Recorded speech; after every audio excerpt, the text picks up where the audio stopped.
Sur les immenses photos qui ornent les rues de Bangkok, aux côtés du défunt monarque thaïlandais Bhumibol, son successeur, le prince Maha Vajiralongkorn. Seul fils des 4 enfants du couple royal, il a été nommé prince héritier à l'âge de 20 ans en 1972.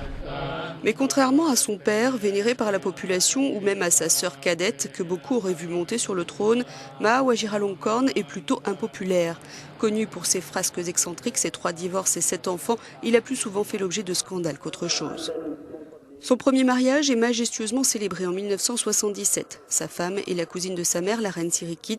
Ils ont une fille, mais très vite ils se séparent et finiront par divorcer en 1993. Entre-temps, il vit avec une actrice dont il a 5 enfants, puis il la quitte aussi et se remarie en 2001 avec sa 3e épouse, Srirasmi. Militaire de carrière, il a étudié en Angleterre puis en Australie, devenu pilote de chasse et d'hélicoptère. Il est finalement nommé général au sein de l'armée royale thaïlandaise, un grade purement honorifique. De sa 3e femme, Srirasmi, il a un fils en 2005 qui est 2e dans l'ordre de succession au trône après son père. Mais encore une fois, son mariage ne tiendra pas.